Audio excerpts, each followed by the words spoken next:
Do you guys know this song here? It's called Strange Fruit by Billie Holiday. It's not actually written by Billie Holiday, but she's the one who made it famous and popular. She's got an amazing voice. It's got a lot of pain in it.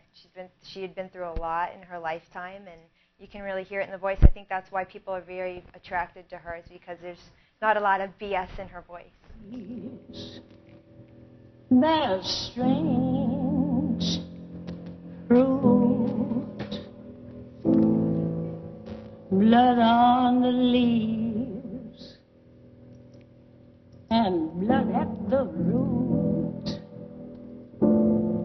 black bodies swinging in the southern breeze, strange fruit hanging from the poplar trees.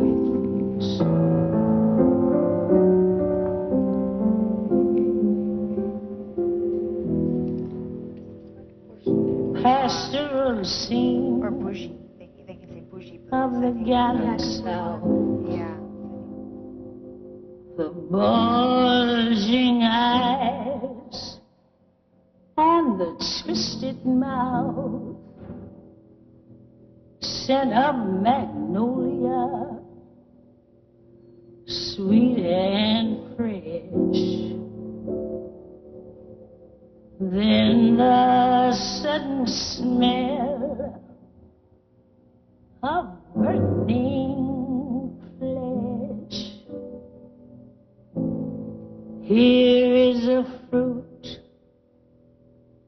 for the crows to pluck. The most famous protest song of the 1930s is Lead Belly's The Bourgeois Blues, which he sings, "The home of the brave, the land of the free. I don't want to be mistreated by no bourgeoisie."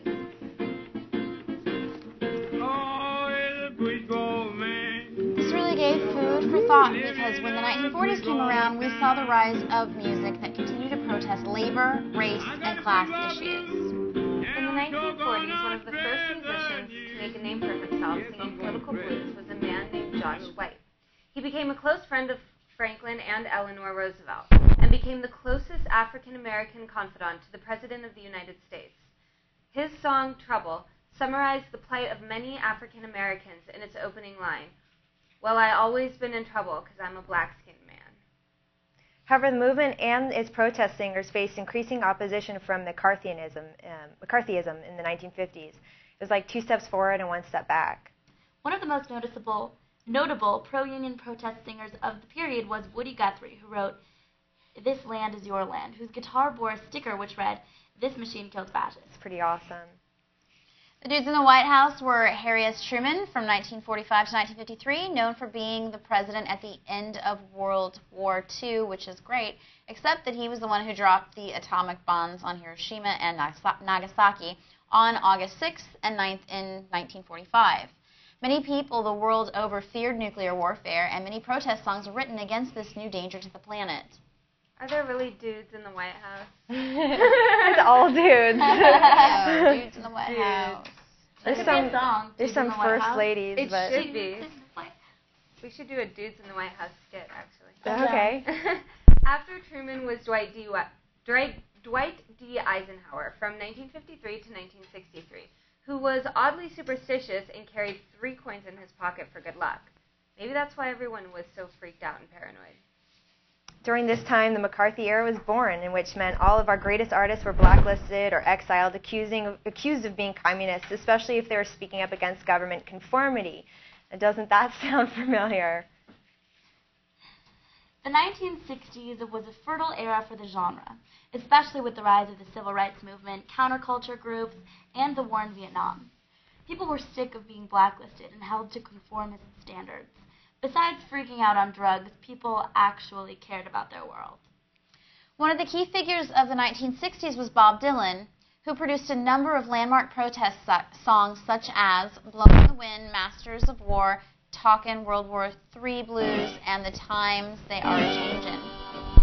Since change has been a major theme word in 2008, we think this song has legs today. Whatever your feelings are for the presidential election, one thing does ring true, that times They are changing.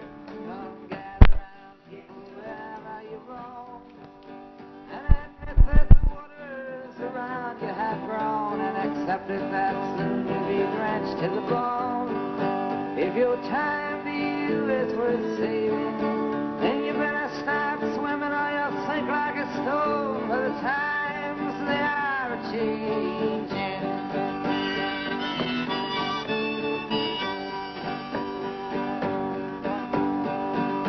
Some writers and critics, you prophesize with your pen, and keep your eyes wide, the chance won't come again. And don't speak too soon, for the wheel's still in spin, and there's no telling who that it's naming. For the loser now will be later to win, for the times they are changing.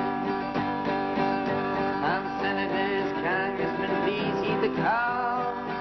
Don't stand in the doorway, don't block up the hall, for he that gets hurt will be he who is stalled. For the battle outside raging will soon shake your windows and rattle your walls, for the times they are a-changing. Some mothers and fathers throughout the land, and don't criticize what you can't understand. Your sons and your daughters are beyond your command. That was Bob Dylan, Times They Are Changing. Do you guys love Dylan or what? He's hot. Chris loves Bob. Yay. I think he's very handsome. But nobody asked, so never mind.